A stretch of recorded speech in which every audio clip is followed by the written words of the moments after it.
Murag kaburing man sangkay, murag kalamin ni ani o tanaw nato.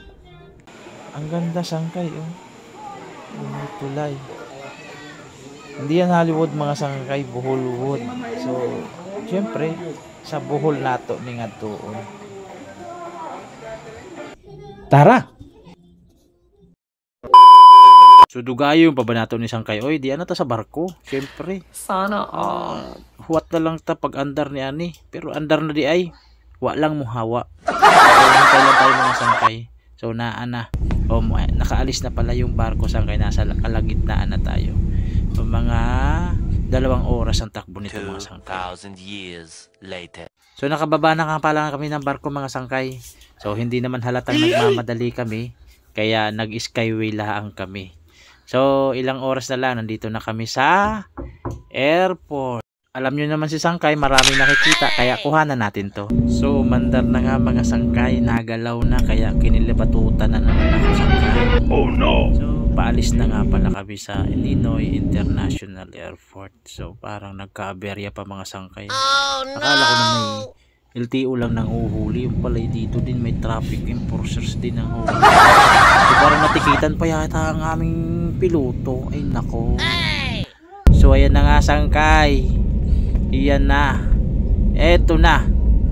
Eto na yung pinakahihintay ko. Pinakahihintay ko, kaya ako'y naghanda na ng plastic mga sangkay. Si sangkay. So nandito na nga kami sa taas, kaya yun. Buti na lang hindi lumabas. Yan, nakataas na agoy pila ka agoy dian nata sa taas kaayo panganod na wala yung taon tay makitaan mga sangkay. So pila na lang ka oras. Nakapiyong man lang ko kadali mga sangkay. Nakababa na kami sangkay at salamat po. Ito yung nakita kong view. Pagkakaganda Bulaga. Paglusa din namo sa airport sangkay, diretso na mi sa hotel. Welcome home. Picture muna tayo mga sangkay para may remembrance syempre. Para mga donya mga donyo pala. So kinaugmaan mga sangkay. So di ata diri sa atong mga kalahi. Picture nato para may ebidensya ta. O kana, tapos syempre di nato palagpason kanang zipline na yan. Ito yung pinakamahabang zipline, sulit ka dito mga sangkay dahil balikan to 500 pesos or 600 pesos pala mga sangkay. So tanawag ipauna namo sila, tapos kani akong kauban pauna po na ako kay ikot usog mabubulusok bali mang bugata. Tanawang views mga sangkay kung mahug ta diri patay gyud ta. So diyan na mi sa Hollywood o Boholwood syempre.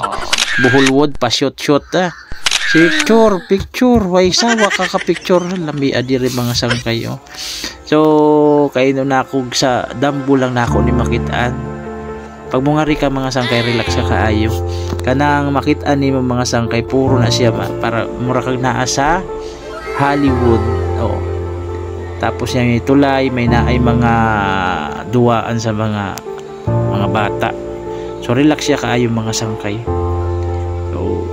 Kaya sulitin natin to mga sangkay hanggang sa magsara are. Nandito kami mga sangkay. Ito yung view natin niya pagka umaga pa lang mga sangkay. So yan. Ganda niyan mga sangkay. Sulit na sulit yung entrance mo rito mga sangkay. So, kala ko, pero hindi pa siya tapos halos sangkay. Meron pa siyang mga ginagawa. At syempre pag medyo padilim na siya, ganito naman ang nangyari. Hoy, traidor. Oh no. Umarap ka. Traidor. Paggabi naman mga sangkay ay ito na siya. Puro ilaw na siya mga sangkay. So maganda rito sangkay. Napakaganda, relax na relax. So baka naman mga sangkay, bago matapos ang video to, pa-like and share naman po. Comment at saka kung magustuhan mo naman ay pahingi na rin ng pag-follow mo mga sangkay. So maraming salamat mga sangkay. At sa huli po at sa iba pa po nating mga video, kita-kits mga sangkay. Salamat po ng marami. Enjoy. At nag-enjoy naman ako. Sobrang enjoy. Salamat po.